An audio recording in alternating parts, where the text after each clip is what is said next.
Para baptisan baru yang terkasih, selamat dan profisiat untuk baptisan baru yang telah terlaksana pada tanggal 31 Juli yang lalu. Sungguh peristiwa itu menyadarkan kita bersama bahwa menjadi Katolik itu menjadi proses yang simple, supel, tetapi juga sampel. Apa yang telah terjadi selama ini dalam proses menjadi Katolik, sungguh disyukuri Tuhan bekerja melalui hal-hal yang sederhana. Tetapi juga sekaligus mengundang kepada kita untuk supel dengan Tuhan, supel dengan sesama, bergaul akrab. Jadi kita akan terus mengakrabi dengan sesama dan sekaligus untuk menjadi sampel, menjadi contoh teladan. Upacara baptisan yang diterima tidak lain hanya tanda syukur atas proses yang panjang, dan itu akan terjadi selama hidup. Karenanya bukan akhir dari proses, tetapi awal. Sekali lagi, baptisan hanya tanda.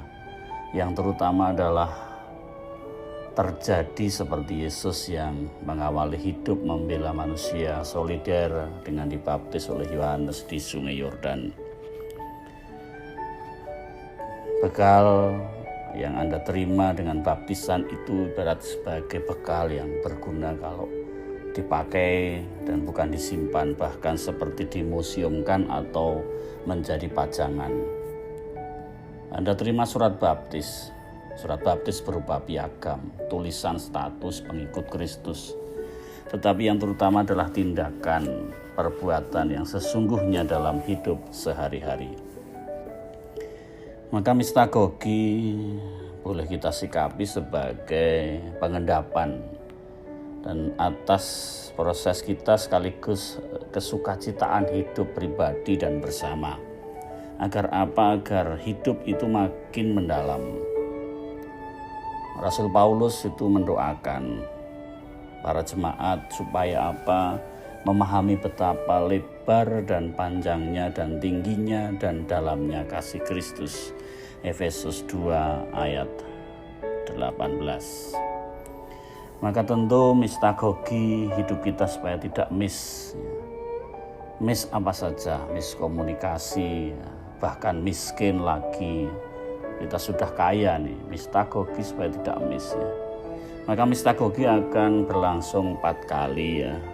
Akan dilakukan setiap Selasa pukul 19 kecuali yang terakhir. Yang pertama, kita akan mensyukuri anugerah baptisan dan kedewasaan iman. Itu nanti secara tatap muka yang dipandu oleh Pak Sabto ya. Jangan lupa besok tanggal 4 ini. Kemudian Selasa kedua 11 Agustus kita akan menghayati hidup doa dan devosi, dan akan dilakukan secara daring atau non tatap muka yang akan diampu oleh Sister Meg. Sementara minggu depannya lagi tanggal 18 kita membicarakan soal hidup bercahaya di tengah masyarakat dan panggilan melayani. Akan dilaksanakan secara daring non tatap muka yang diampu oleh Bapak Susanto, Ketua Bidang Pewartaan. Dan terakhir 25 Agustus menghayati Karisi dan Sakramen Tobat, dan ini tatap muka yang dipandu oleh Romo Juhas.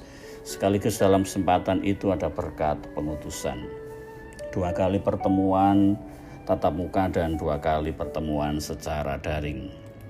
Maka teman-teman yang terkasih, sungguh supaya persiapan kita baik dan matang, baik kalau kita baca Efesus 3 ayat 14 ayat 21 ya.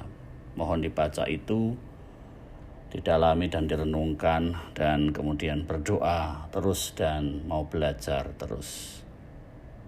Selamat mempersiapkan mistagogi biar tidak miss hidupnya. Berkah dalam.